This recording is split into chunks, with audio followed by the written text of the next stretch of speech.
Warning: the following video contains strong language which may be offensive to some viewers and/or inappropriate for children. The content within this video is intended for mature audiences only. Southern Fried Paranormal with Len Dorman featuring Bones. Catch us on Spotify, iHeart, iTunes, Spreaker, Facebook, Stream, and everywhere else you catch your podcasts. And of course, WLFE-DB.com. Now, from the backwoods of southeast Arkansas, right beside the Bayou Bartholomew, the longest bayou on the planet, broadcasting from downtown metropolitan Cane Creek Township, here is your host, Len Dorman.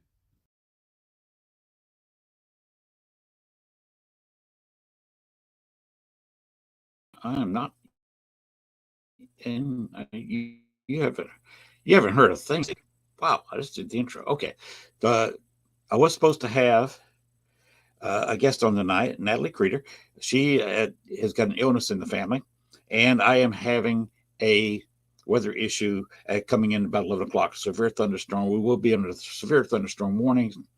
Kind of under it now, but it's not going to hit us till about 11 o'clock.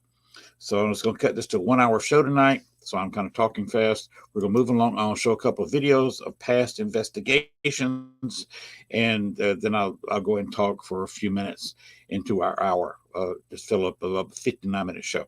So I can show it again probably Saturday night and show it again at a later date if I want to. Okay, this is going to be from our Illinois Mental Hospital in Peoria. And then we're going to go to another one. I forget where that one's from. But I think it is at Ethel's, I believe. Anyway, we are going to go straight to Peoria, Illinois for 2 videos for investigation. Let's go ahead and do that. Right now. 3. Now, these lights can go for about 30 feet. See how bright they are. Wow, that is nice. It's like daytime. And I can cut these off, and of course you're getting a lot of IR from the overhead lights. Oh, wow. In the dark, I just turn the hours back on. In the bag, I've got some UVs and more IRs, very powerful IRs. I can flood a small cemetery. Oh, my.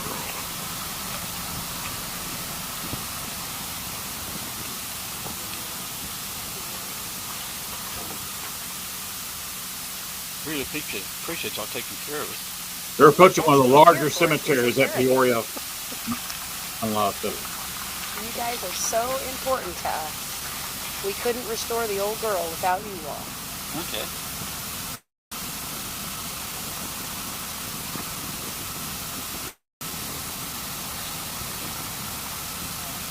I can't hear you. What? You're gonna go down and turn around. Okay. You don't have to go down the road. Just drop us off at the road.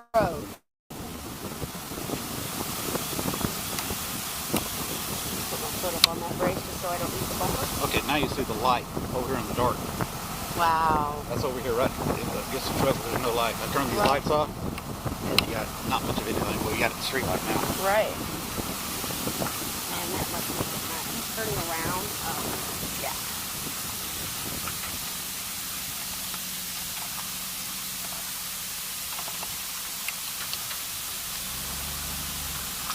Yeah, we can.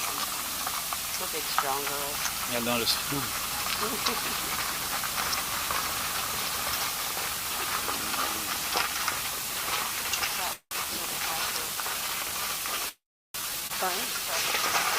It was impressive, right? Good. That's why we have been driving. I'd have pinched the trailer and ripped the bumper And I'd have backed up 2 or 3 times. Okay. Playing with this today? No, you're holding it for the Oh, come on now. You won't let me play with it? It's no fun.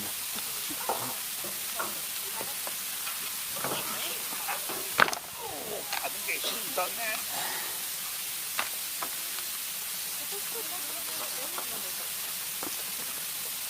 Come on, Grandpa. Remember the camera. Don't take it. I just said Grandpa. That's all I said. Okay, Gary. Give my camera back. No, I like it now. I'm gonna keep it.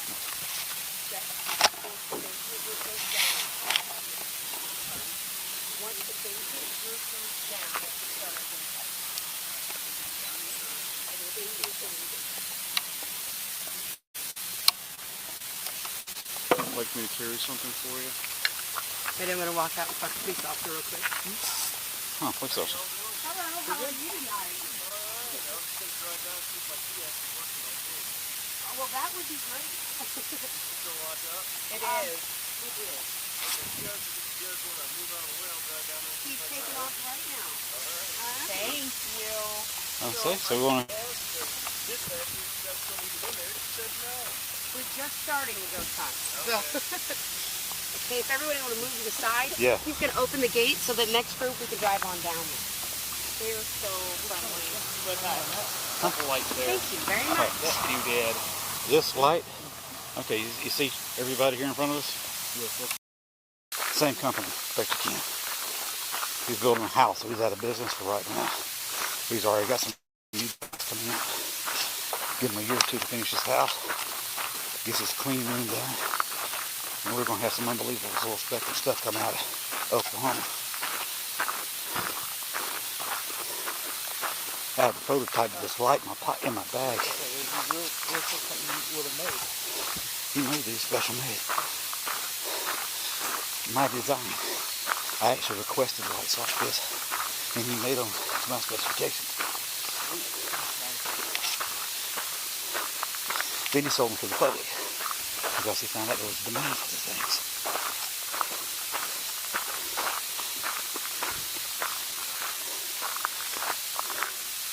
Walking down the road to the cemetery, lit by a police car.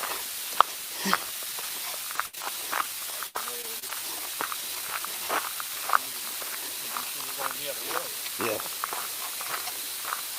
Okay, now we're going to be...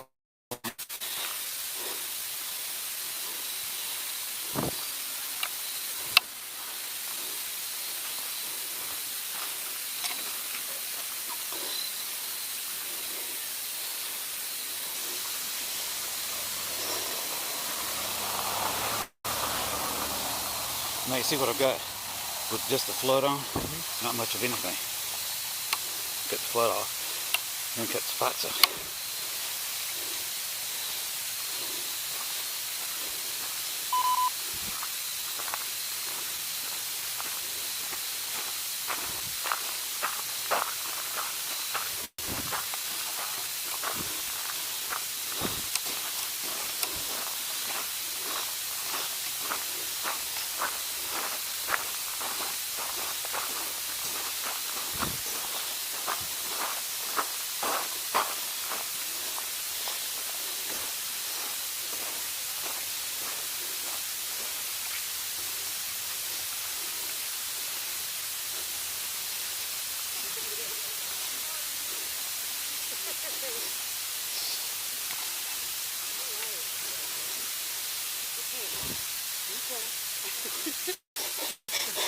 Alright, welcome to Cemetery 3 and 4.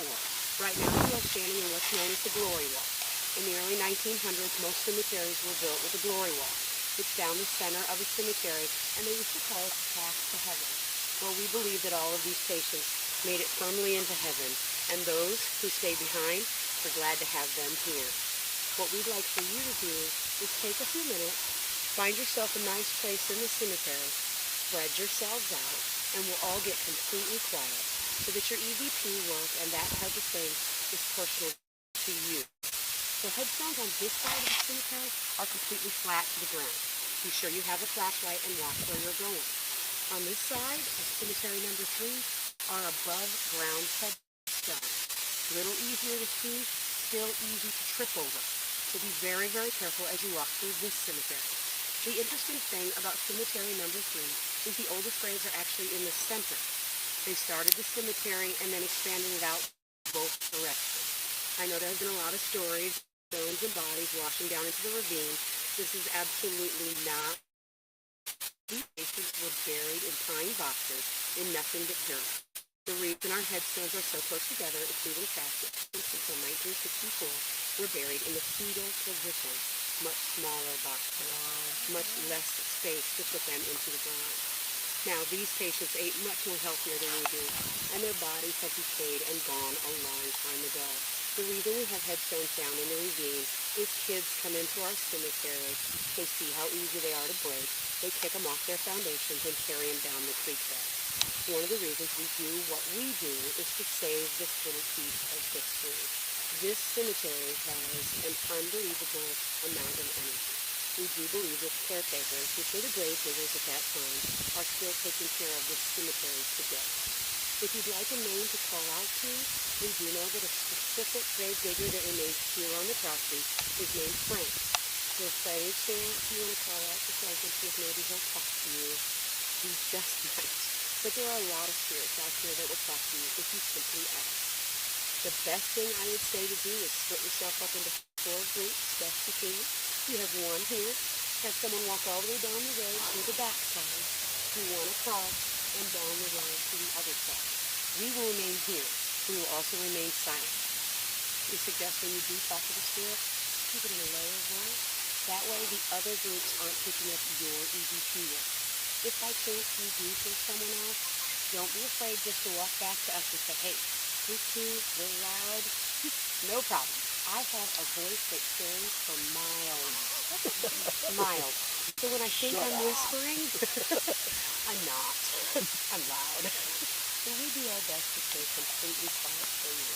If you have any questions about anything at any time, you can ask me. Yes, ma'am. Two questions. Well, everyone before that was buried in a fetal position because it actually saved wood. Oh, okay. Much smaller coffins, that kind of thing, more bodies in a cemetery. Due to the fact that we have 4,130 cemeteries, they had a lot of people to pack in, but that's less than half of people that actually died here on the hilltop. Most of those bodies went home on the train to their home site. This being such a wonderful location, it wasn't to leave the patient behind safe. As a matter of fact, we were so well liked, we were the #1 institution for 58 years. So well liked amongst the medical community that when the royal family of England decided that they had a family member that needed placed in an institution, this is where she came. Emily Belcher lived here for 8 years. When she finally succumbed to tuberculosis, she wrote a letter home and said, I know I should be buried on the royal ground, but I choose to remain here with my family and friends. Emily Belcher is buried in the corner of cemetery number 4. Okay, by all means, spread yourselves out. I will be right here if you have any questions, comments, anything. Again, my name is Chris. If something bad happens and you feel dizzy, nauseous, bad headache, gonna throw up, need assistance, I want you to call out Chris as quick as you can, and I will be there because no one knows this cemetery like I do. All right, it's all yours. Please enjoy. Put you in touch.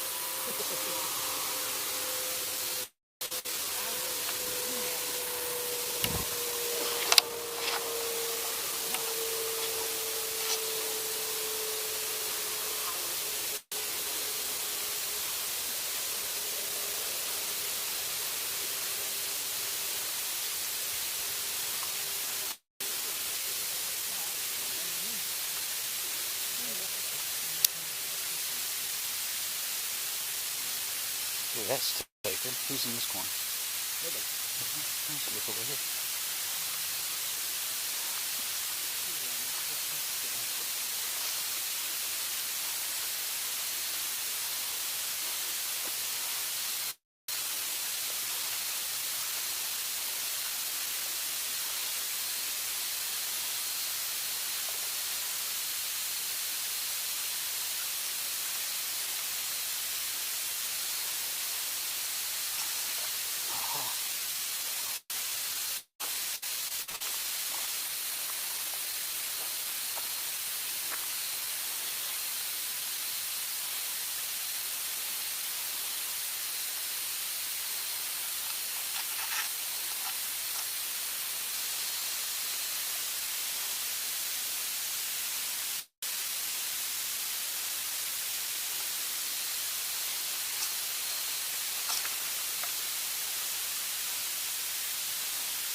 Yeah.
Yeah, here's that pocket.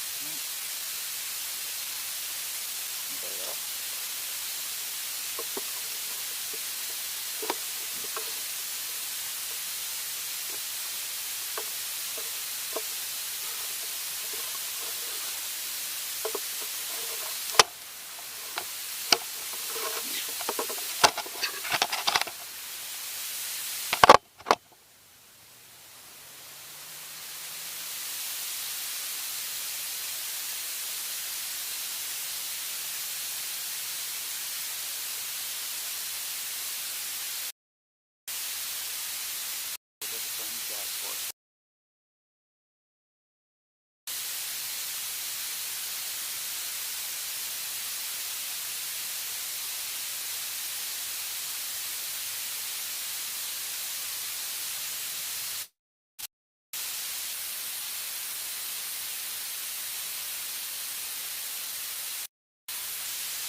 That video toward the end just showed you how dark it was. It was quite dark in the cemetery.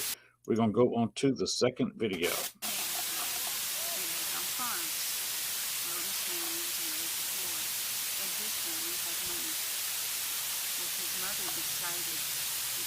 She didn't want him, Rhoda. So she went to Rhoda and said probably she was not really skinny. So she could have been epileptic or anything, we don't know. Her father tried to take care of her, which he did for quite a while, but he could not do it anymore. So she was sent to an almshouse. Now in this almshouse, she stayed there for quite a while, and she was put into a Utica crib. A Utica crib is like a baby bed, but it's the size of like a twin bed, and it has a lid on the top. Now Rose could not get out of it. If she has the urinary, it would go down through the other people in there would take care of her. They would clean her up. They also would feed her in the Utica crib. They said that Rhoda was in the Utica crib for 40 years. Dr. Zeller was one that would always go around and find the word for the worst. And when he saw Rhoda, he couldn't believe it. She had even scratched out her own eyes during one of the fits, so she was completely blind. When they brought, that does it all the time. Okay. So Dr. Zeller decided that this was when he wanted to send back to the asylum. He sent her back on the train with all the other ones that would have come back here. He himself drove, so when he was on his way back, there was a mudslide, and he couldn't get here to meet the train. But the other people that worked here and the nurses would meet the train. Well, they got all the patients off the train, and they saw a large basket. Well, when they saw this basket, they thought it was just clothing and sheets and things like that some of the patients had brought with them. When they picked up the basket, it moved and moaned. There inside it was Rhoda. They brought her up the hill, and the nurses immediately fell in love with her. They felt so sorry for her, for the condition that she was in, considering that all she had done was fall in love. They cleaned her all up. They put new gowns on her, and they cleaned her all the time. They never complained that they'd have to clean her soiled bed maybe 10 times a day. She could talk a little, but mostly she mumbled, but she loved chewing tobacco. Since she had been in the Utica crib for so many years, her knees were drawn up to her chest, her feet were turned in, and she walked on her hands. In the picture I saw of her, she was very, very thin, which made her hands look enormous. But that's how she got around. There's people that say they have felt Rhoda hug their pant leg, usually men, because that's all the bigger she would have been, would just be enough to hug at the pant leg, and ask for chewing tobacco. Rhoda was here at the hospital, up on this hilltop, for 3 years. She contracted tuberculosis, and she died after 3 years of being here. She was probably in the Pollock Hospital during the time of her death, because that was for tuberculosis patients. This is where she is now, but it's a very sad story that all this young woman did was fall in love. And there are actual pictures of her. There is still a living family members that have verified that this story is true. So it makes you really feel sorry for what this woman went through for 40 years in the Utica. So you're welcome to walk down into the cemetery, visit her grave, and visit any of the other places that you'd like to. If you have any questions, I'll help you. Rhoda Gary. The couple left. They look like. And this is all that's left. And be careful on this hill, because it's getting slippery now. It's getting very slippery. Okay, go ahead. Yeah. It's slippery with the dew and everything. It is getting slippery. Okay. Well, we're the last group. Okay. And to be honest with you, my ride's right there. Okay. So all you got to worry about is those two getting back to their car. Okay. And so when you're ready to leave, holler at us, and instead of riding back in the hayride, we'll just jump in his car right there. Yeah. Okay, that was a very good ghost story we heard of a very unfortunate soul down at the Peoria investigation. So now we move to Chicago, Illinois, to I believe the Ethel's investigation. And let me go ahead and load up that video right now. And we're halfway through a less than an hour long show. I got to hold 59 minutes to be able to show it again. So let's move on. But remember, I've got a fresh battery and it's still reading full charge. No, it's not. Okay.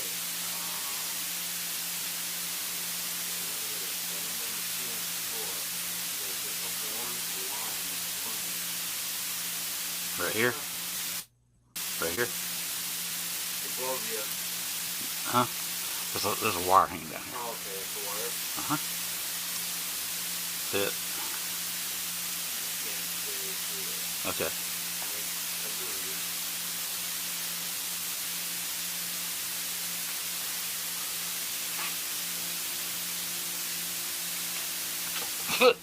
What the? What the hell? Something this fall? Huh? Something this fall? There's nothing here. Yeah, but something just fell down.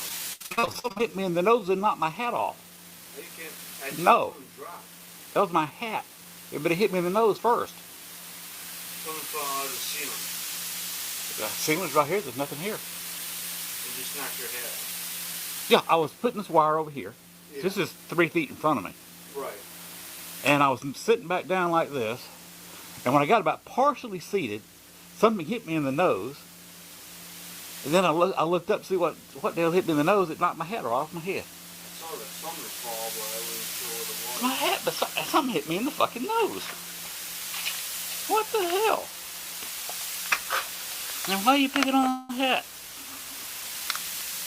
Excuse my French, Okay, sir. I was a little bit that's- excited.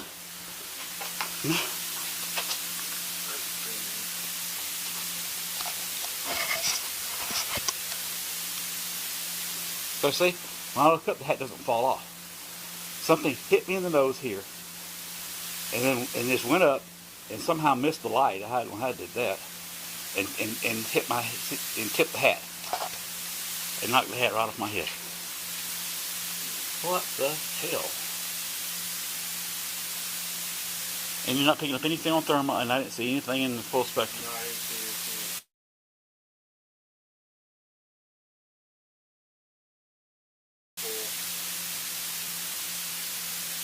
Place is crazy. This is even more than I expected. This is your second time, right? First time overnight.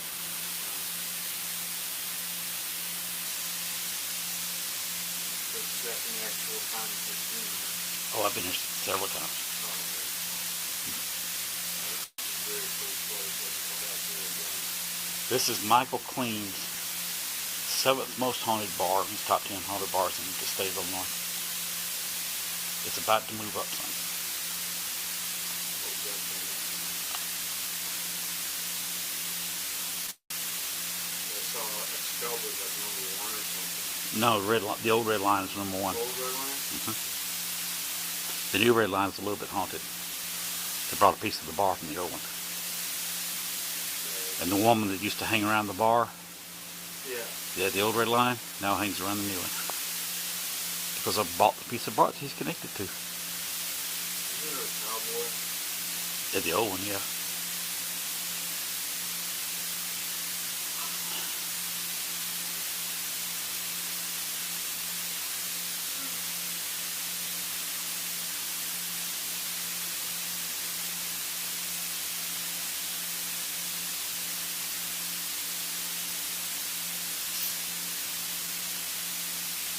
What the hell was that? David? Must have been the Coke machine, Coke things out here. Because they got CO2 tanks.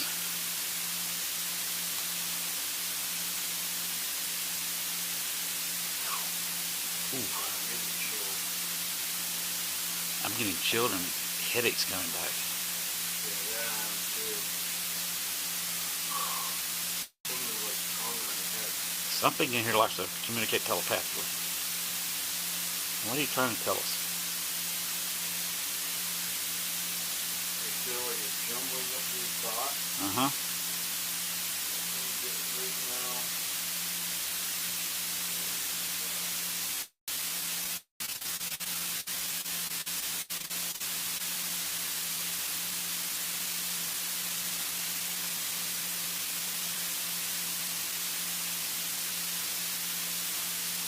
Mm.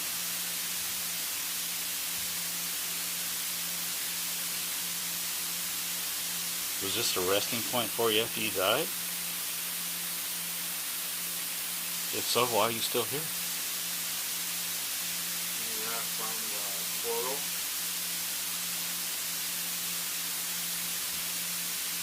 The light to go to the other side.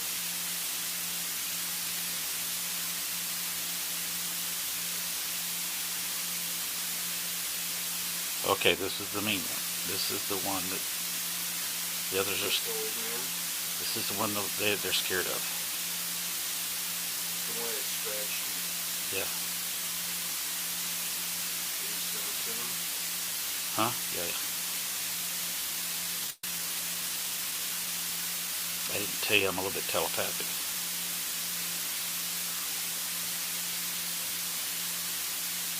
I once cheated on a test in college. I go in and got drunk the night before. Forgot to study. And the teacher was there, had the answer sheet in front of him, checking answers for other people's tests. And it was just mine and read the answers. Is that bad?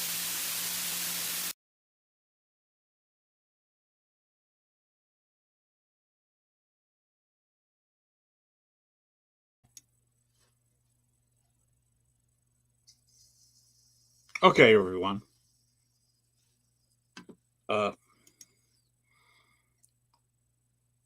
Get back to here I am. Okay, Lindor, we are 35 minutes into our show. This was a couple of previous investigations that I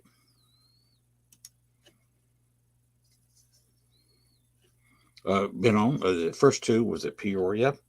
The second one was in the first overnight investigation that I did of Ethel's Party Bar, and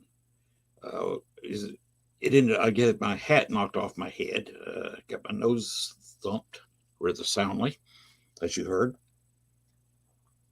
and I was investigating in the cold room where the bodies used to lay, waiting on their funeral, and come to find out that room, through later research, is haunted. Was haunted. I've later cleared him out of there to finish off that case for me, and by Bruno Rodi. He was holding about 25 there in Ethel's Party Bar, and we got him to release those, and he got to where he could move. He could not leave the bar and was mostly in the cold room, which is in the basement of the bar. No employees wanted to go down there. The Coca-Cola guy would not go down there without somebody working with him, or if he was by himself, go down there with an employee. He would insist the bartender go down there. The bartender, who told me they'd never lost a fight, would refuse to go into the cold room, and she wanted to put a light down there on a later investigation, and she literally turned on the light and kind of tossed it in the room. She would not spend any time at all in that cold room, even though she would go downstairs with other people. She would not go down in the basement by herself.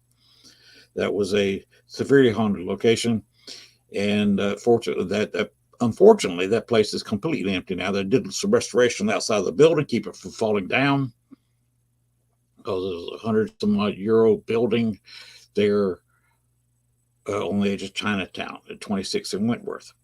That used to be one of the big mortuaries in Chicago, and Bruno Rodi's funeral was held there in, I believe, May or June of 1956 is when his funeral was there. Over 1,000 vehicles were in the funeral that lined up there on Wentworth. And Bruno Rodi ran the 26th Street gang, which is until Al Capone took it over when he came from New York.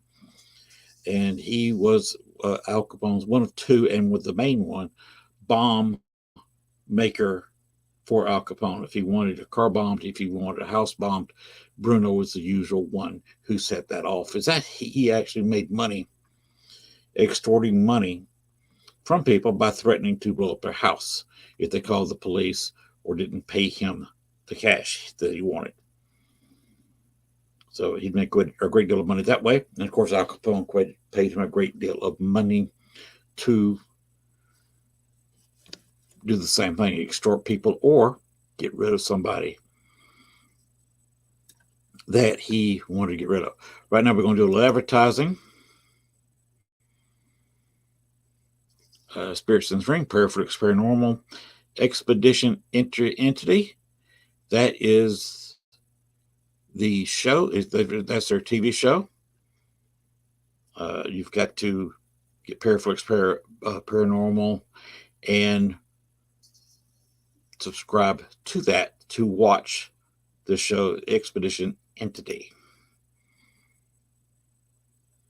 And Expedition Entity, this is an episode from their show, Broadhead Manor.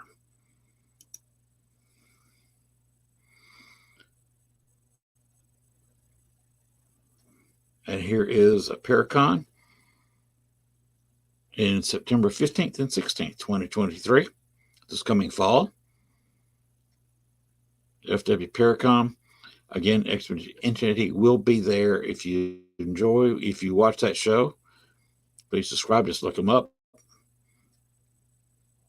If you are subscribed to that and watching the show, you might want to join them at Paracon.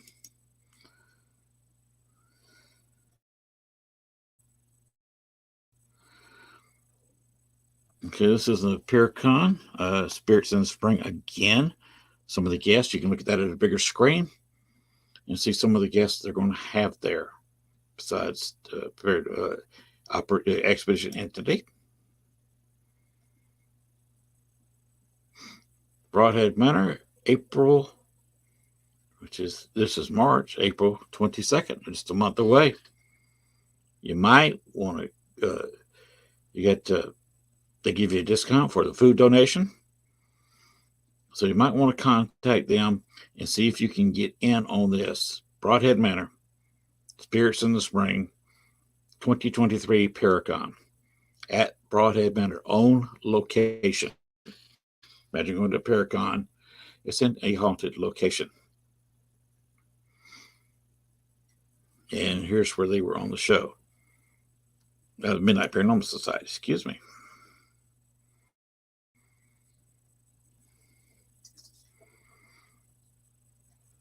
The Great Lakes Paranormal Conference, September 22nd through the 24th, 2023. Here's some of the guests. You'll recognize some of them, including my friend Dave Schrader at the Old Lindborough School. So go there if you can. With Dave Schrader, he's always a good time.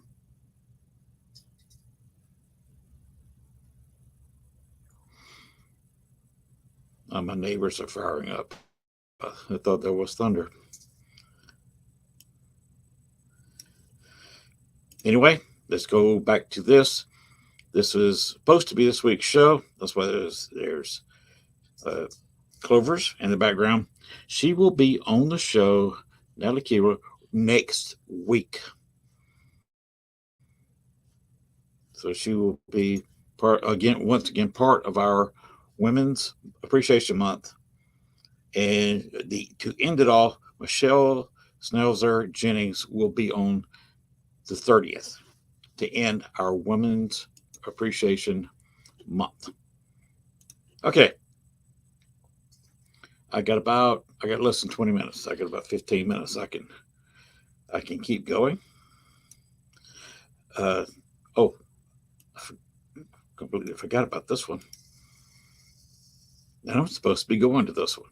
Fearfest Paracon, New Orleans, October 2023. Exact date to be announced. Exact location to be announced. This is put out by a friend of the show and a guest on the show before, Phoenix Jansen.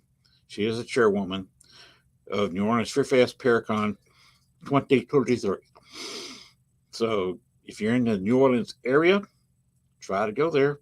And Phoenix will be there among many other people, including several of their Southeastern paranormal shows. And everybody probably doing a live show or at least a recorded show there. So there will be quite a few people with cameras around, live interviews. I'll probably be doing some myself at the table right there from the floor, and hopefully have some time after the con to, because I guarantee I will be staying in a haunted hotel. If I go to New Orleans, I'm staying in one of the older hotels that does have a haunt or two, and I will be investigating that. So I may be doing a couple of investigations later in the evening.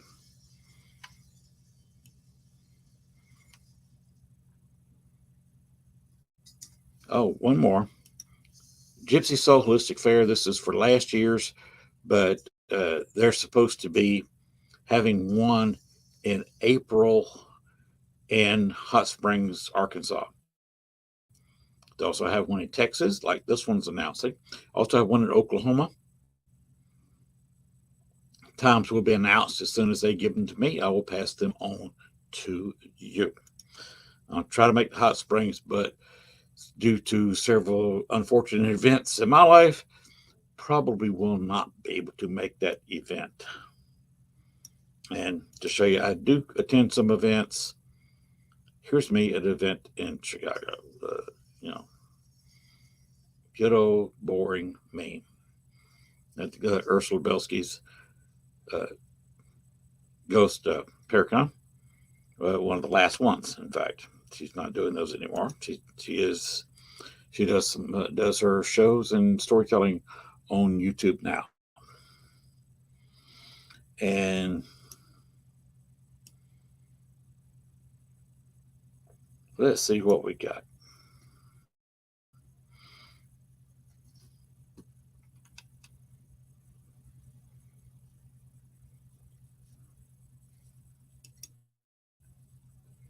Okay, this is from the Humphrey House. This was an original photo taken in 1863 of John Humphrey and his wife, his bride, Amelia Patrick Humphrey. The reason this is relevant, they had a daughter, their firstborn, born in 1865, died at 11 months and 4 days old. And she is buried in Bachelor's Grove Cemetery, which is why Amelia is the White Lady of Bachelor's Grove. I've since kind of solved that case and kind of dehaunted Bachelor's Grove Cemetery. Sorry, guys. But I talked Amelia into moving on. Poor Libby May couldn't move around. She finally learned that in dealing with me, and learned she could move around and go places. Her mother, quite surprised at her finally learning this after well over 100 years, was happy. Instead of walking around crying, stuck in an old cemetery with her firstborn child, the child learned to move. If she could move, that she did not have to wait for the child to go get the child like she did almost every night. And I told them, go see the world. To chill out, go see the world, and live a little. So as much as dead, they are out and about, walking around like neither one of them did in life. This little shot from the Irish legend.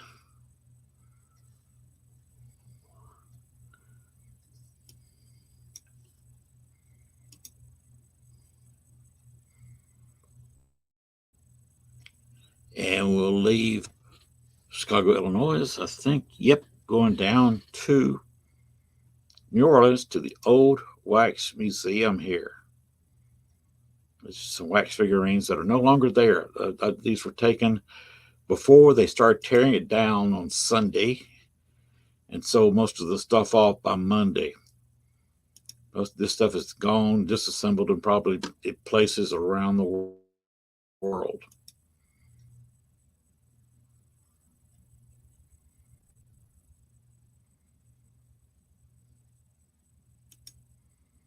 Showing some of the famous historical things in New Orleans. This one did not take place in New Orleans, this theme. This is, for some reason, the wax artists thought they'd have some fun. So they made a wax figure of Napoleon Bonaparte and a bathtub. So go figure.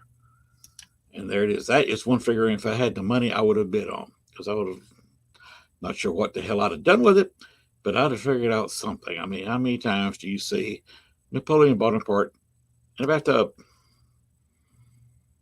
And some other decorations and signings and history from New Orleans, because that's what it was based on. Some of the history of New Orleans.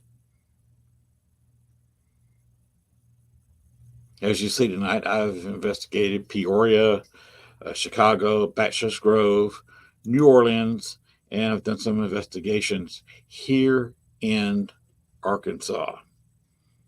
All right, that'll do it. Do that. And I guess I'm just going to want to cut the show off. We got some heavy weather moving in. I've got slow internet already. I will probably will deteriorate in the next few minutes, and I can only run a 59-minute video anyway, and I'm at over 50. So it's going to go ahead and cut it off, get out of here. Remember, next week we will have the guest that was scheduled for tonight, Natalie Creeder. She was scheduled for tonight, but she had an illness in her family, and I'm having weather issues moving in as I speak.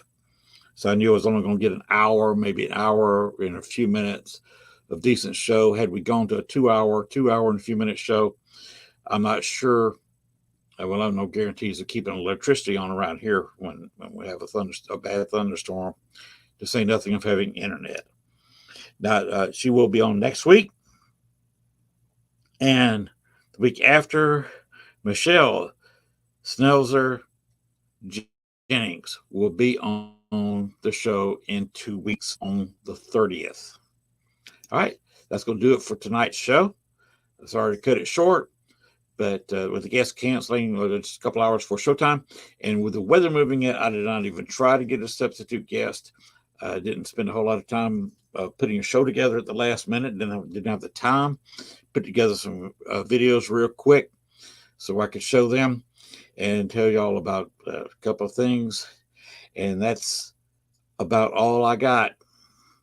And we are going to get out of here before the storm starts to hit, because it's fast approaching from the west. Texas, this is stuff Texas in us.